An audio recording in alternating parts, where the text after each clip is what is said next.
देखिए प्रिय छात्रों, आज मैं तुम्हें जो हूँ इस टेक्स्ट बुक का second chapter a letter to God ये पढ़ाने जा रहा हूँ।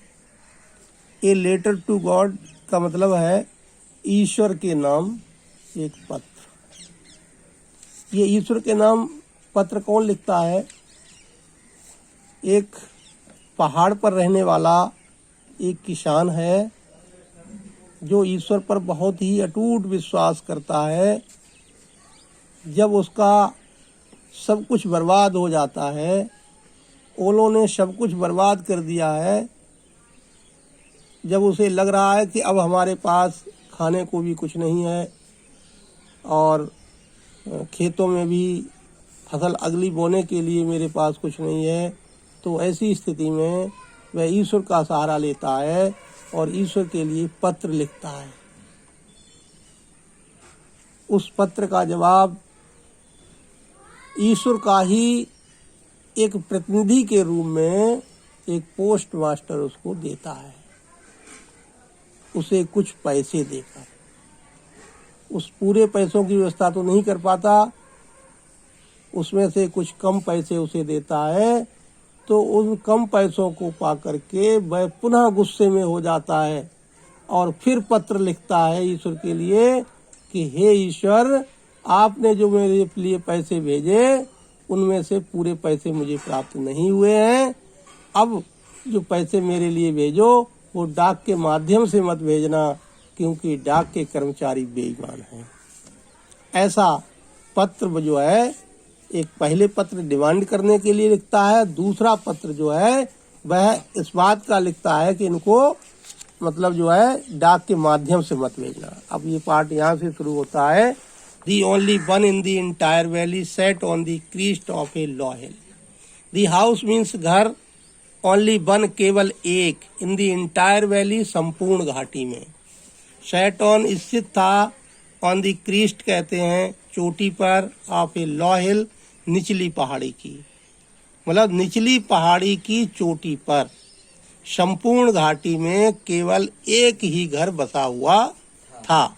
फ्रॉम दिस हाइट, मतलब जहां पर बसा है तो कह रहे फ्रॉम दिस हाइट, उस ऊंचाई से वन कुड सी देखा जा सकता था दी रिवर नदी को, and the field of ripe corn, field माने उस खेत को, राइप कॉर्न कहते हैं पकी फसल के, डॉटेड विद दी फ्लावर्स जो फूलों की फसल है, अर्थात जिस खेत में फूलों की फसल है, that always promised a good harvest, जो ऑलवेज हमेशा प्रोमिस्ड कहते हैं वादा करती है ये गुड हार्वेस्ट अच्छी फसल होने का, अर्थात खेत में फसल बहुत अच्छी है।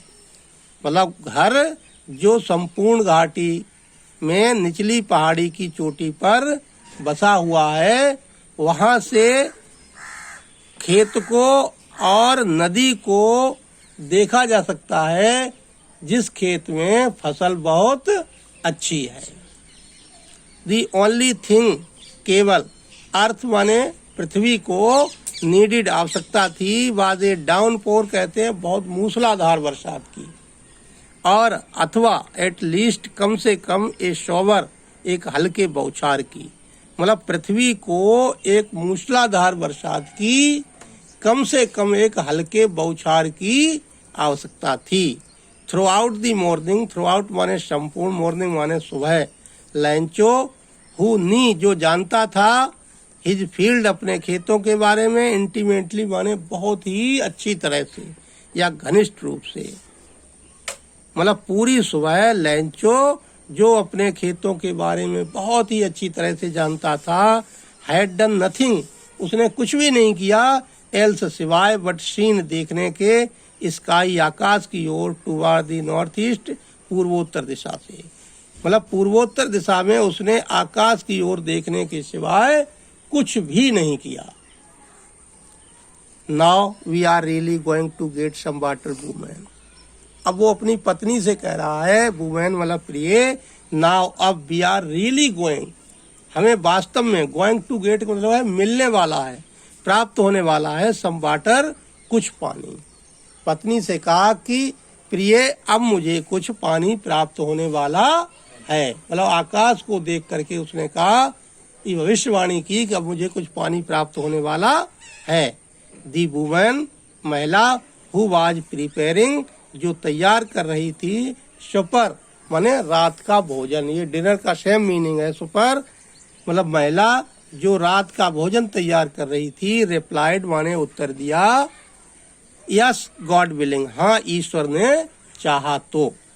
दी ओल्ड बॉयज बड़े लड़के वर वर्किंग काम कर रहे थे इन दी फील्ड खेत में, वाइल जबकि स्मॉलर वंस छोटे वाले वर प्लेइंग खेल रहे थे नियर दी हाउस घर के निकट ही।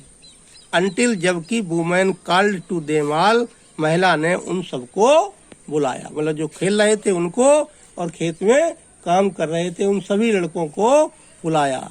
कम फॉर डिनर कम आओ, और डिनर माने भोजन के लिए, मतलब रात का भोजन के लिए आओ। It was during the meal भोजन करने के दौरान, अर्थात भोजन करते समय। जस्ट एज ठीक जैसा कि लैंचो हैड प्रोडिक्टेड, लैंचो ने प्रेडिक्ट कहते हैं भविष्यवाणी करना। पीछे किस बात की भविष्यवाणी की कि पानी मिलने वाला है। तो जैसा लैंचो ने भविष्यवाणी की, बिग ड्रॉप ऑफ रेन वर्षा की बड़ी बड़ी बूंदें began to fall in the north east पूर्वोत्तर दिशा से। ह्यूज माउंटेन ऑफ क्लाउड बादलों के बड़े बड़े पहाड़ जैसे कुड बी सीन देखे जा सकते थे, अप्रोचिंग आते हुए। पूर्वोत्तर दिशा से बादलों के बड़े बड़े पहाड़ जैसे आते हुए दिखाई दिए। The air was fresh and sweet हवा ताजी और मधुर थी। द मैन वेंट आउट आदमी चला गया, फॉर नो अदर रीजन किसी दूसरे कारण से नहीं, then to have the pleasure of feeling आनंद लेने के लिए, द रेन वर्षा का ऑन हिज बॉडी अपने शरीर पर। मतलब वह किसान जो था जैसे ही वर्षा शुरू हुई तो अपने शरीर पर वर्षा के अनुभव का आनंद लेने के लिए बाहर चला गया। एंड व्हेन ही रिटर्नेड और जब वह लौटा, ही एक्सक्लेम्ड उसने आश्चर्य से कहा, जब वह वापस लौटा तो उसने आश्चर्य से कहा। शेष कल पढ़ाएंगे, इतना देखिए।